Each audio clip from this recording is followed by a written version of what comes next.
오늘은 쉬지 않으시는 하나님, 이런 제목으로 하나님 말씀 이사야서 62장 말씀을 중심으로 함께 살펴보도록 하겠습니다. 요즘 한창 파리올림픽이 진행 중에 있습니다.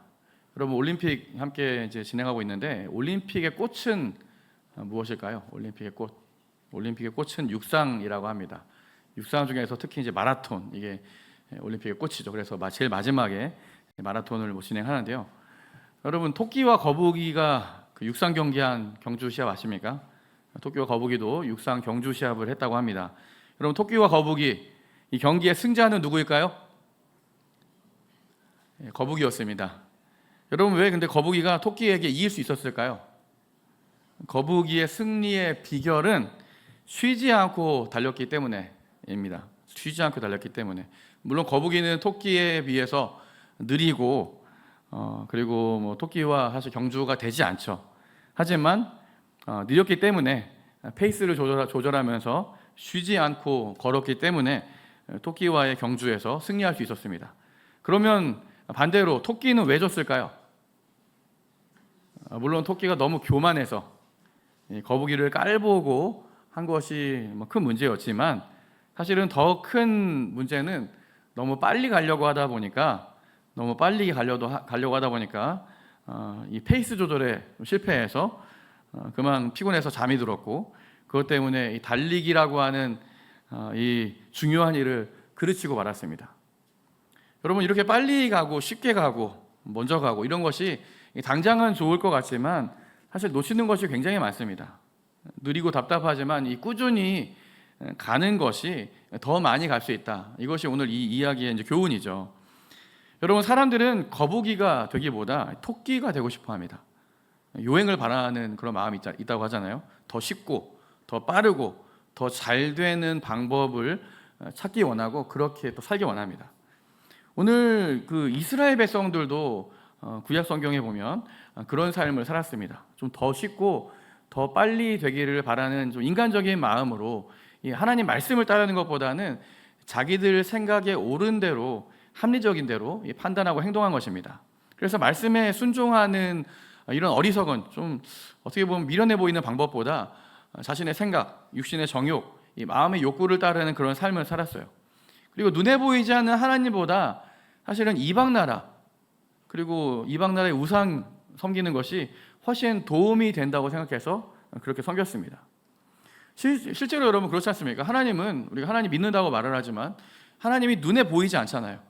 그리고 기도를 하면 어떤가요? 기도하면 하나님이 당장 응답해 주시면 좋지만 또 때로는 너무나 이 응답이 더디고 느린 것 같아서 그렇게 눈에 보이지 않으니 좀 사람들 마음에는 실제로 도움이 될 것 같은 그런 방법을 선택하고 싶은 것입니다. 그래서 이스라엘 백성들은 눈에 보이는 애굽을 의지하고 아람을 의지하고 바벨론을 의지했습니다. 그리고 또 하나님이 아닌 눈에 보이는 그런 우상들을 믿고 따르고 섬긴 것입니다. 여러분, 이런 이스라엘은 하나님의 심판을 받아 마땅한 민족이었습니다. 지금까지 베푸신 이 하나님의 은혜를 저버리고 왕 대신 하나님을 멀리하고 우상을 따라갔기 때문입니다. 그래서 오늘 하나님이 이스라엘 백성들이 섬기는 우상을 깨뜨리시고 그들이 의지하는 이 이방 민족들을 통해서 이스라엘을 심판하시겠다라는 그런 말씀을 하세요. 바로 오늘 이사야서에 있는 말씀의 내용들이 그런 내용들이죠. 오늘 이사야서는 이스라엘과 또 주변 열방들에 대한 하나님의 심판에 관한 메시지를 담고 있습니다. 이사야서는 특별히 역사적인 어떤 이 변화, 이런 상황에 따라서 크게 세 부분으로 이사야서를 나눌 수가 있어요. 먼저 첫 번째 부분인 1장부터 39장까지의 내용은 이사야가 지금 살고 있는 그 시대의 이야기입니다. 유다 왕 우시야부터 히스기야 왕 시대까지 한 기원전 8세기 정도 되는데, 그 시기를 역사적인 배경으로 하고 있어요. 그 시기에 이스라엘 백성들이 가장 하나님을 멀리하고 하나님 버리고 우상과 세상 권력을 따르고 이것 때문에 하나님의 징계와 심판이 선언되는 그런 말씀들이 1장부터 39장까지의 내용이 나옵니다. 이 둘째 부분인 40장부터 55장까지는 드디어 이제 이스라엘 백성들의 죄 때문에 하나님이 심판을 하셔서 이제 바벨론에 의해서 이스라엘 유다가 다 멸망당하고 바벨론의 포로로 잡혀가게 되죠. 하지만 이 포로 중에 있는 이스라엘 백성들에게 하나님이 그들을 절대 포기하지 않으신다. 그리고 위로와 회복에 관한 말씀, 약속을 주시는 것이 40장부터 55장까지의 내용이에요. 비록 이사야는 사실 바벨론 포로기 이전, 그러니까 1장부터 39장 시대만 살았던 사람이었습니다. 하지만 성령의 감동으로 이미 이제 앞으로 이스라엘 역사 가운데 있을 일들을 하나님이 보여주신 거예요. 그래서 이미 앞으로 뭐 수십 년, 수백 년 후에 일어날 일이지만 오늘 이사야가 하나님의 성령의 감동으로 이런 일들을 기록한 것입니다. 그리고 결국에 마지막 이제 56장부터 66장의 내용은 이제 예루살렘으로 이제 귀환한 포로에서 귀환한 이스라엘 백성들의 이런 모습들을 56장에서 66장까지 이제 그려주고 있어요. 오늘 함께 읽은 62장은 바로 이제 이 중에서 이사야서 전체 가운데 세 번째 부분, 후반부에 해당하는 내용입니다. 이제 바벨론 포로에서 돌아온 이스라엘 백성들의 이야기를 하고 싶은 거예요. 근데 여러분, 바벨론 포로에서 이스라엘 백성들이 돌아왔을 때 여러분 그 땅은 어떠한 상태였나요? 폐허가 된 상태였어요. 아무것도, 집도 밭도 성전도 다 무너지고 아무것도 남은 것이 없는 그런 상황이었습니다. 예루살렘으로 돌아오긴 했지만 하나님의 약속을 따라서 이 땅에 돌아오긴 했지만 사실 당장 앞길은 막막한 거예요. 미래는 보이지 않고 뭐 이런 상황이죠.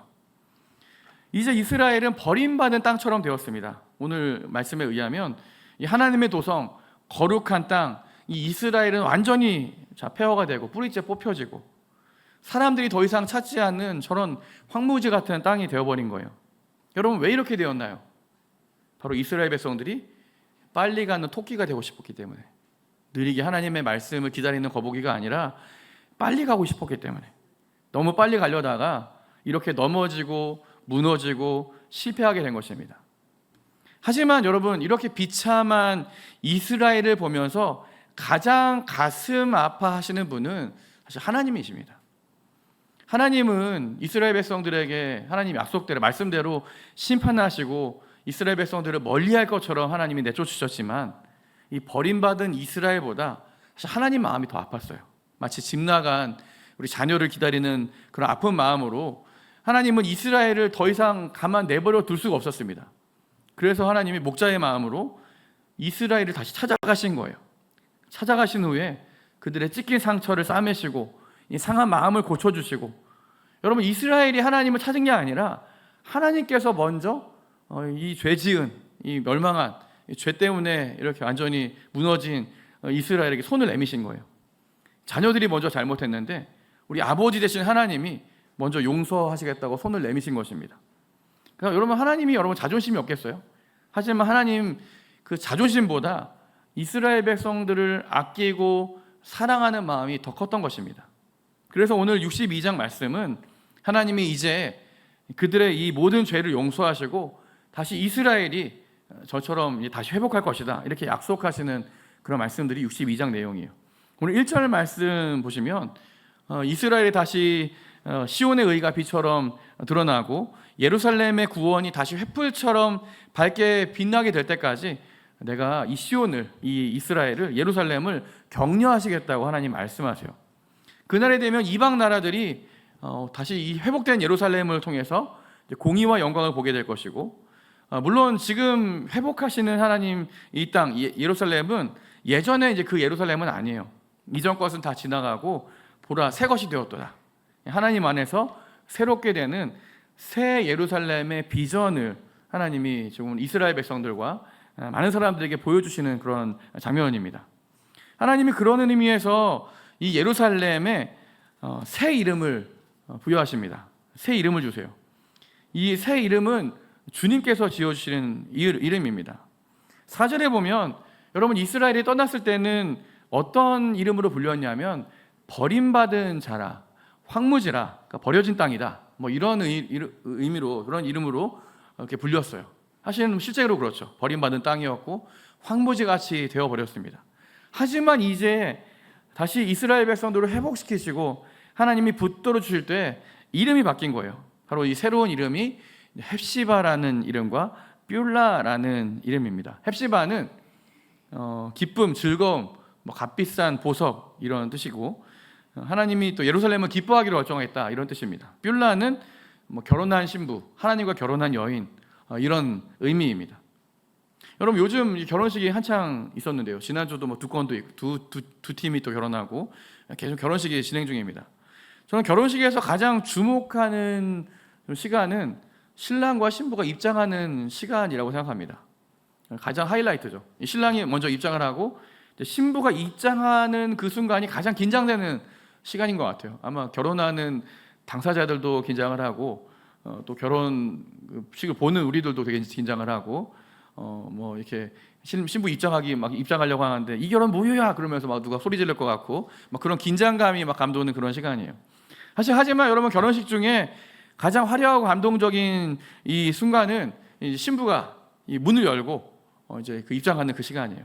근데 여러분 그 아름다운 신부가 결혼식장 문이 열리고 그 들어오는 이 모습을 보고 가장 기뻐하는 사람이 누굴까요?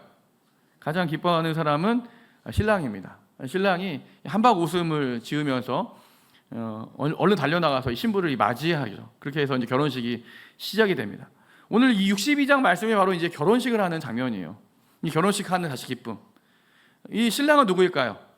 바로 완벽한 우리 하나님, 가장 멋진 우리 하나님, 신랑 되신 하나님이 딱 등장하셨습니다. 근데 문제가 생겼어요. 신부가 도망가 버린 거예요. 이스라엘 백성들이 도망가 버렸습니다. 근데 하지만 오늘 62장 우리 이사야서 말씀에 의하면 하나님이 이 신부된 도망간 이스라엘을 기다려 주시는 거예요. 언젠가 돌아오겠지. 그리고 때가 되었을 때 하나님이 그 신부된 도망간 이스라엘을 다시 찾아내셔서 신부로 맞이하십니다. 그리고 그 신부가 더 부끄러움을 당하지 않도록, 수치를 당하지 않도록, 사람들한테 손가락질 당하지 않도록 이름을 바꿔버리시는 거예요. 원래는 도망간 신부, 부끄러운 여인 뭐 이런 이름이어야 되는데 그 꼬리표를 딱 떼버리시고 새로운 이름을 주셨어요. 헵시바라. 이거 사실 이 이름은 하나님께서 사랑하시는 여인이다 이런 뜻이에요. 뷸라라. 내가 하나님과 결혼했다. 하나님과 결혼한 여인이다. 내 남편은 하나님이다. 뭐 이런 새로운 이름을 주시는 거예요. 여러분 얼마나 영광스럽고 얼마나 은혜입니까? 이름이 바뀌었다는 거죠. 여러분 우리나라 대통령이 타고 다니는 비행기는 공군 1호기 이렇게 부릅니다. 여러분 미국 대통령이 타는 비행기도 새로운 이름이 있습니다. 에어포스 1 들어보셨어요? 에어포스 1 아주 옛날 영화 중에 해리슨 포드가 되게 젊은 시절에 찍었던 에어포스 1이라는 제목의 영화가 있습니다. 저도 되게 즐겨 몇 번씩이나 봤는데요. 그 영화의 마지막 장면이 굉장히 인상 깊은 장면이에요. 이 대통령이 탄 에어포스 1이 테러범들에 의해서 납치가 되는 거예요. 하이잭이 되는 거죠. 근데 우여곡절 끝에 이 테러범들을 다 무찌르고 이제 모두 극적으로 이제 살아나게 됩니다. 하지만 대통령이 살아나게 돼요. 하지만 에어포스 1이 추락하게 생긴 거예요. 이제 추락 직전입니다. 근데 극적으로 대통령이 이제 에어포스 1과 함께 추락하지 않고 함께 뒤따라온 공군 수송기에 이렇게 극적으로 옮겨 타게 돼요. 그러자 공군 수송기, 사실은 이제 공군 비행기인데 공군 수송기 기장이 갑자기 관제탑에다가 이런 메시지를 전합니다. 이제부터 이 수송기 명칭을 변경합니다. 이제부터 이 비행기는 공군 수송기가 아니라 에어포스 1입니다. 뭐 이런 장면으로 이제 영화가 끝나는 거예요. 물론 여러분 공군에서 가장 안정되고 좋은 비행기를 대통령이 타는 비행기, 뭐 공군 1호기 이렇게 부를지도 몰라요. 하지만 여러분 그게 중요한 게 아니죠. 그 비행기에 대통령이 타기 때문에 여러분 그런 새로운 이름으로 불리는 겁니다. 마찬가지로 하나님이 우리와 함께 하시면 우리들에게 이런 새로운 이름을 주시는 거예요. 여러분 사실 우리는 어떤 존재들인가요? 다 질그릴 것 같은 존재들, 약하고 상처받고 깨지기 쉽고 그런 삶을 살아가는 것이 우리의 인생입니다. 하지만 여러분 예수님 믿는 사람에게는 새로운 이름을 주신대요. 고린도후서 4장에 보면 이런 사람을 보배 담은 질그릇 이렇게 하나님이 우리를 불러주시는데요. 우리 4장 7절 말씀 고린도후서 같이 한번 읽어보겠습니다. 시작. 우리가 이 보배를 질그릇에 가졌으니 이는 심히 큰 능력은 하나님께 있고 우리에게 있지 아니함을 알게 하려 함이라. 아멘. 여러분 그릇도 사실 중요하겠지만 우리에게는 사실 그릇의 종류, 뭐 그릇이 중요하다 뭐 이렇게 말하지만 사실 우리에게 정말 중요한 것은 우리 안에 무엇이 담겨 있는가. 우리 안에 예수님이 함께 하실 때, 우리의 삶에 예수님이 담겨질 때 우리의 이름이 바뀐다는 거예요. 보배롭고 존귀한 하나님의 자녀다. 보배에 담은 질그릇이다. 이런 새로운 존재, 새로운 이름이 주어지는 것입니다. 여기서 가장 중요한 것은 하나님이 그렇게 우리가 되기까지, 우리가 변화되기까지, 우리에게 이런 새로운 존재가 되기까지 하나님이 쉬지 않으신다는 것입니다. 하나님은 지금도 우리가 복에 담은 질그릇이 되도록 하기까지 쉬지 않으세요. 어떻게든 우리가, 이 사람이 정말 하나님의 자녀로 정말 존귀한 이 복에 담은 질그릇 되기까지 지금도 쉬지 않으십니다. 1절 말씀 보시면 이렇게 말씀하세요. 한번 1절 말씀 같이 읽어볼까요? 시작. 나는 시온의 의가 빛같이 시온을 위하여 잠잠하지 아니하며 예루살렘을 위하여 쉬지 아니한다고 말씀하십니다. 찬양 중에 물이 바다 덮음과 같이 찬양에도 이런 가사가 나오잖아요. 세상 모든 민족이 구원을 얻기까지 쉬지 않으시는 하나님, 이런 가사가 나옵니다. 여러분 얼마나 감동입니까? 하나님은 우리가 제대로 하나님의 자녀로서 서기까지 쉬지 않으신다고, 정말 보배롭고 존귀한 하나님의 자녀가 될 수 있도록 하나님은 쉬지 않으십니다. 우리가 하나님 안에서 풍성한 삶을 누릴 수 있도록 지금도 우리를 위해서 하나님이 일하고 계세요. 여러분 삶의 고통은 이 풍성한 하나님을 멀리할 때 찾아옵니다. 하나님을 떠난 인생은 자신의 힘으로 잘 살 것 같지만 사실 자기 밥그릇 하나 지키려고 노력하며 살아가는 것이 우리의 인생입니다. 하지만 여러분, 우리는 질그릇 같은 사람들이잖아요. 한순간 불어닥치는 이런 고난과 어려움이라는 이 풍파 때문에 깨지고 정말 부서지고 다 빼앗기고 우리가 수고했던 모든 것이 물거품처럼, 마치 깨진 그릇처럼 사라지는 것이 우리의 인생입니다. 하지만 여러분, 늦었더라도 지금이라도 하나님께 돌아온 자들에게는 깨진 질그릇이 아니라 보배 담은 사랑, 풍성한 삶으로 하나님이 회복시켜 주시겠다고 오늘 이 말씀에서 약속하시는 거예요. 그리고 이제 하나님이 이렇게 정말 하나님의 자녀로서 보배 담은 질그릇으로 회복시키시는 이들에게는 사명을 주십니다. 할 일을 주시는 거예요. 6절 말씀 보세요. 6절 말씀 우리 같이 읽습니다. 시작. 예루살렘이여, 내가 너의 성벽 위에 파수꾼을 세우고 그들로 하여금 주야로 계속 잠잠하지 않게 하였느니라. 너희 여호와로 기억하게 하시는 자들아, 너희는 쉬지 말아라. 쉬지 말아라, 이렇게 말씀하세요. 여러분, 하나님이 우리에게 정말 의미를, 우리의 삶의 의미, 존재의 의미를 부여하시는 방법은 사명을 주시는 겁니다. 우리에게도 할 일을 주시는 거예요. 근데 오늘 이 말씀에 의하면 하나님이 우리에게 맡기신 사명이 무엇입니까? 파수꾼의 사명이요. 여러분, 파수꾼은 밤낮으로 깨어 있어야 됩니다. 높은 성벽, 높은 망대에 올라가서 혹시 모를 다양한 위험을 사람들에게 알리기 위해서 쉬지 않고 그곳에서 깨어 있어야 됩니다.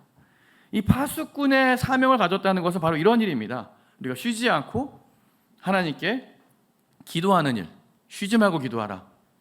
하나님께서 우리 파수꾼의 쉬지 않고 깨어있는 기도를 들으시며 응답하시겠다. 그게 바로 오늘 쉬지 않으시는 하나님의 정말 중요한 핵심적인 그런 내용이에요.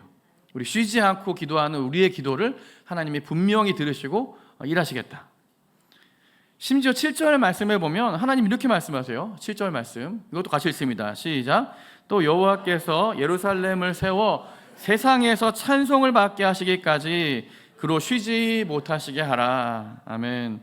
심지어는 하나님 자신이 쉬지 못하도록 좀 자기를 끈질기게 기도하면서 좀 괴롭혀달라고 부탁하십니다. 여러분, 이렇게까지 하시는 하나님 있을까요?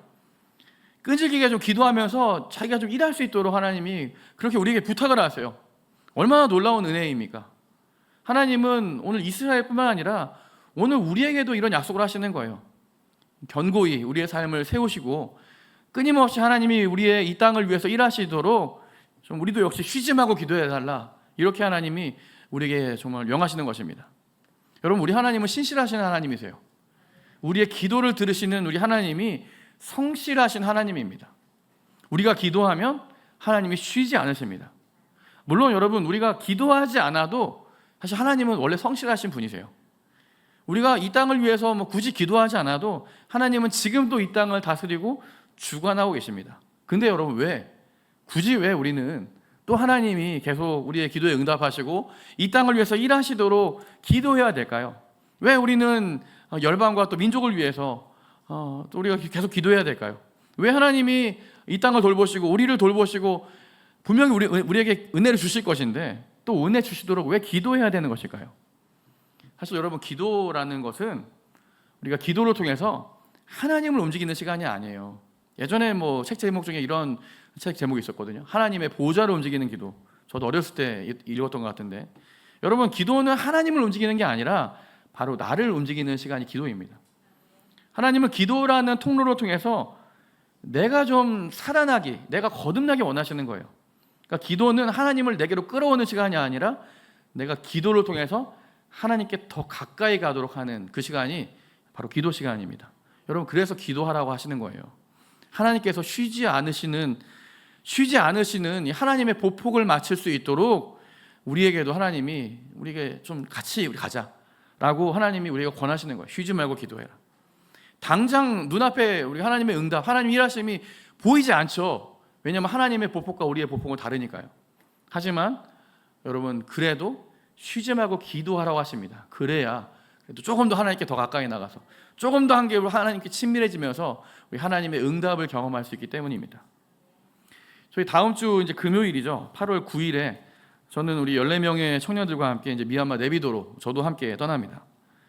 이번 미얀마 단기 선교는 뭐 7박 8일간의 이제 짧은 일정이지만 준비 기간까지 우리 치면 3개월 정도 지금 긴 선교 기간을 준비하고 있어요. 저는 우리 청년들에게 항상 이렇게 말합니다. 우리 미얀마 선교 가는 7박 8일의 시간이 선교의 기간이 아니라 선교를 준비하기까지의 3개월의 모든 시간들이 우리가 함께 단기 선교를 감당하는 시간이라고. 지금도 우리가 단기 선교 중에 있습니다. 이때 정말 하나님의 풍성한 은혜를 주시는 그런 시간이 되기를 기도하고 있어요. 하지만 여러분, 미얀마 이 상황이나 이 선교팀원 상황을 좀 보면 아직도 염려가 되는 것이 좀 한두 가지가 아닙니다. 올해 초반에 이 미얀마 단기 선교를 올해도 또 가기 위해서 또 준비하기 위해서 팀장을 세우고 팀을 이제 꾸려 나가려는 찰나에 미얀마 지역이 여행 금지 국가가 되었다라는 그런 소식을 제가 듣게 됐어요. 어떤 선교 단체를 통해서 이런 얘기를 들었다는 그 이야기를 전화를 주시더라고요. 제가 갑자기 이제 무슨 소린가, 갑자기 미얀마가 여행 금지 국가가 되다니 무슨 소린가 싶어서 찾아보았습니다. 그랬더니 작년 말부터 이제 미얀마 내전이 굉장히 심화되면서 격화되면서 지역이 좀 확장되면서 미얀마 전역은 아니지만 아까 이제 보여주신 그 그림에 의하면 원래는 전체가 이제 여행은 가능한 그런 여행 주의 국가였는데 지금 저 까만색으로 된 지역들이 여행 금지 국가가 되기 시작했습니다. 그 여행 금지 지역이 되었다는 거예요. 올 초에 이게 지정이 되었습니다. 까만색 되어 있는 지역은 외교부에서 우리 저 우크라이나 김영성 교사님도 계시는데 4단계 여행 금지 구역으로 발령한 그런 곳이에요. 그러니까 우리나라 사람들이 여행하면 안 되는 그런 지역으로 된 것입니다. 근데 다행히 저희가 가는 이제 양곤이나 네비도, 우리가 이 지역을 가는데 이곳은 여행 금지 구역이 아니었습니다. 그래서 막 사실 팀원들이 이런 미얀마 상황들에 불안해하고 또 원래 함께 하기로 한 우리 팀원들이 좀 이탈자가 생기고 개인적인 일로 이탈자가 생기고 그런 일들이 좀 발생했어요. 또 재정적인 부분이나 사역의 준비면이나 걱정하는 이야기가 이곳저곳에서 들려왔습니다. 하지만 이런 상황에도 불구하고 우리 청년들을 격려하면서 준비해야 됐습니다. 우리 이번 미얀마 팀과 함께 그런 의미에서 읽었던 성경이 느헤미야 말씀이었거든요. 느헤미야 말씀 13장까지 있는 말씀을 우리가 계속 읽어왔습니다. 이 느헤미야를 읽으면서 함께 나는 정말 중요한 내용은 느헤미야가 기도의 사람이었다는 거예요. 성벽을 재건하고 무너진 공동체를 다시 세우고 하는 것도 중요한 느헤미야가 감당해야 되는 과업이었지만 사실 그것보다 더 중요한 것은 이 모든 일 뒤에서 느헤미야가 끊임없이 하나님께 무릎 꿇고 엎드려서 기도하는 그런 모습이 훨씬 더 중요한 모습이었어요. 그래서 우리 팀원들과 이 느헤미야 말씀을 읽으면서 우리가 염려가 생길수록, 우리가 근심이 하나 늘어날수록, 우리가 문제가 발생할수록 더 많이 기도하고 우리 하나님 앞에 엎드리자 이렇게 하면서 더 많이 기도해야 된다. 이렇게 함께 기도하기로 했습니다. 그렇게 우리가 기도하면서 벌써 이제 2개월 넘게 이제 준비하고 있어요. 그랬더니 뭔가 이 상황이 좀 달라지기 시작했습니다. 이 하나 둘 염려했던 문제들이 좀 응답으로 변하기 시작한 거예요. 사실 저만 해도 제가 이제 미얀마를 지금 몇 번째 다녀오는 거거든요. 몇 번째 청년들과 함께 지금 몇 번을 가다 보니까 미얀마 이 사역을 잘 감당하는 어떤 열정, 이 사명감이 좀 많이 식어 있더라고요. 근데 함께 이 말씀을 읽으면서 좀 기도회를 하면서 좀 제가 회복이 되었습니다. 기도 제목을 함께 나누고 기도했더니 하나님이 정말 우리 미얀마 팀과 또 우리 모든 사역들을 위해서 일하시고 있다는 사실들을 우리 발견하기 시작한 거예요. 그러니까 우리가 기도하면 여러분, 내가 일하는 게 아니라 하나님이 일하시기 시작한다는 거예요. 기도하면 내 힘이 아니라 우리 하나님이 감당할 수 있는 힘을 주신다. 이것이 우리 미얀마 팀이 얻은 결론이었습니다. 말씀을 마치려고 합니다. 하나님은 우리에게 이런 부담스러운 말씀하세요. 쉬지 말고 기도하라. 그 앞에 여러분 무슨 말씀 있나요? 항상 기도하라. 쉬지 말고 기도하라. 범사에 기도하라. 이렇게 말씀하셨어요. 기도하라는 말씀밖에 안 보이는 것 같아요. 여러분, 우리가 하나님이 왜 항상 우리가 기도하라고 말씀하셨을까요? 여러분, 우리가 기도라는 호각 소리를 불면 하나님이 달리기 시작하니까. 하나님은 여러분 그것을 하나도 빠짐없이 우리가 누리게 하시려고 하나님이 좀 기도하기를 쉬지 말아라. 내가 일할 테니 기도하기를 쉬지 말라. 이렇게 하나님 우리에게 부탁하신 거예요. 여러분, 그런 의미에서 우리가 쉬지 말고 기도해야 됩니다. 사탄 마귀가 지금도 우리를 넘어뜨리려고 여러분 우리를 정말 우리 삼킬자를 찾기 위해서 우는 사자처럼 지금도 돌아다니고 있어요. 그래서 사단이 우리에게 틈타지 못하도록 우리도 깨어있어 기도해야 됩니다. 기도를 멈추면 여러분 유혹이 찾아오고 죄가 스물스물 다가와요. 하지만 기도를 시작하면 이 어둠이 물러가고 하나님이 일하기 시작합니다. 오늘도 우리가 함께 기도하는 이 저녁으로 모였습니다. 우리가 기도할 때 정말 하늘 문이 열리고 은혜의 빗줄기가 정말 우리가 이 땅 가운데 내릴 수 있도록, 마침내 정말 주님이 오셔서 의의 빗줄기가 정말 우리 가운데 이 땅에 정말 기도의 응답으로 나타날 수 있도록 함께 기도로 함께 이 밤을 밝혀가고 승리하는 우리 모든 성도님 되시기를 주님의 이름으로 축원합니다.